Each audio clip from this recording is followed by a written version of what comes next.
Assalamualaikum warahmatullahi wabarakatuh. Perkenalkan, saya Glady Sukma Firstiarani Azahra dengan NIM terakhir 279. Pada kesempatan kali ini, saya akan mempresentasikan hasil analisis kasus Chromebook Gate dalam perspektif akuntansi forensik. Nah, kasus ini itu menunjukkan bagaimana kecurangan dalam pengadaan dapat menimbulkan dampak yang luas, baik dari sisi keuangan negara maupun kepercayaan terhadap teknologi pendidikan. Nah, dalam presentasi ini terdapat 5 topik utama yang akan saya bahas, yaitu digital forensik, pengelolaan barang bukti, money laundering, kerugian ekonomi dan komersial, serta peran litigation services oleh akuntan forensik. Nah, jadi kasus Chromebook Gate ini tuh merupakan kasus dugaan penyimpangan pengadaan sekitar 1,2 juta unit Chromebook dengan nilai anggaran yang mencapai 9,3 triliun rupiah. Harga yang dibayarkan sekitar 10 juta per unit, sedangkan harga pasar diperkirakan hanya sekitar 4-5 juta rupiah. Nah, terdapat 3 bentuk kecurangan yang teridentifikasi. Yang pertama, price markup, yaitu adanya selisih harga yang sangat besar sehingga berpotensi menimbulkan kerugian negara. Yang kedua, ada ketidaksesuaian spesifikasi di mana perangkat tidak mendukung penggunaan secara offline dan kurang kompatibel dengan sistem pendidikan seperti Exambro dan LMS sekolah. Yang ketiga adalah penyimpangan prosedural, berupa indikasi konflik kepentingan dan manipulasi dalam proses tender.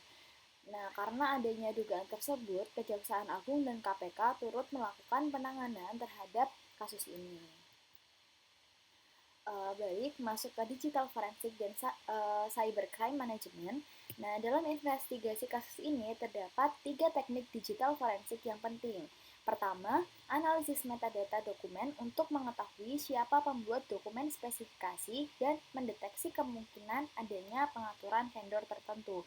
Yang kedua, rekonstruksi sistem e-procurement melalui log akses, waktu, dan alamat IP untuk menemukan pola koordinasi antara panitia dan vendor.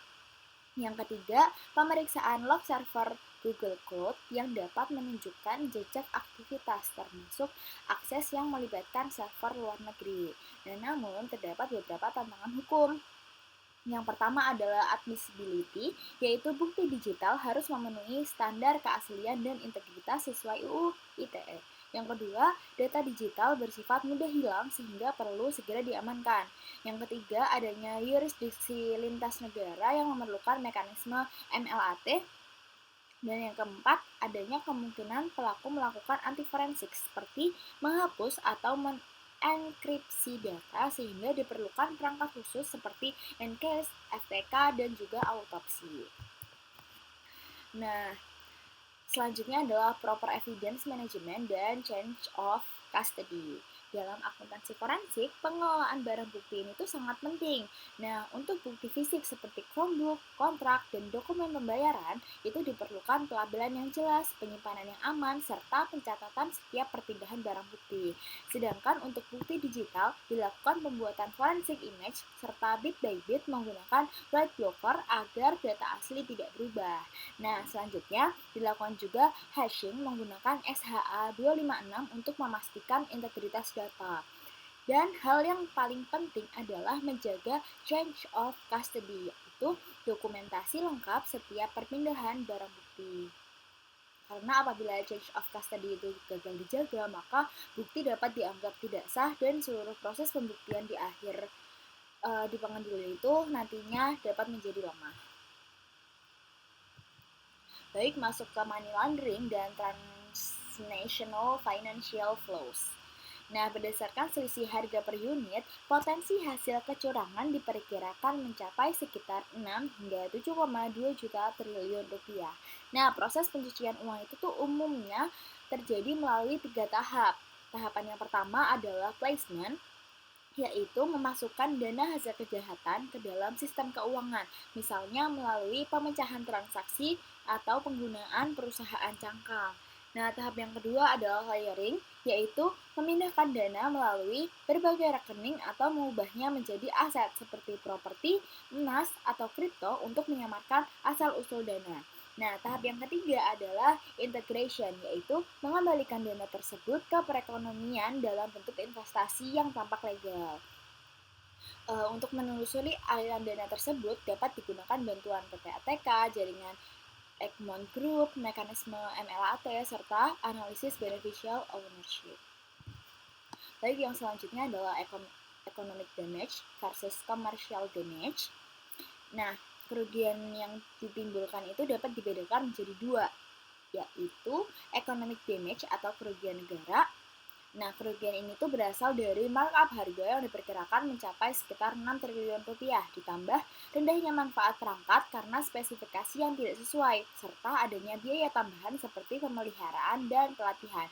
Dan yang kedua adalah commercial damage atau kerugian pihak swasta. Nah, vendor yang sebenarnya kompetitif kehilangan kesempatan memperoleh keuntungan yang seharusnya itu mereka dapatkan. Selain itu juga, reputasi perusahaan juga dapat terdampak dan biaya yang sudah dikeluarkan untuk mengikuti tender menjadi sia-sia. Oleh karena itu, baik kerugian negara maupun kerugian pihak swasta perlu dihitung secara objektif melalui pendekatan akuntansi forensik.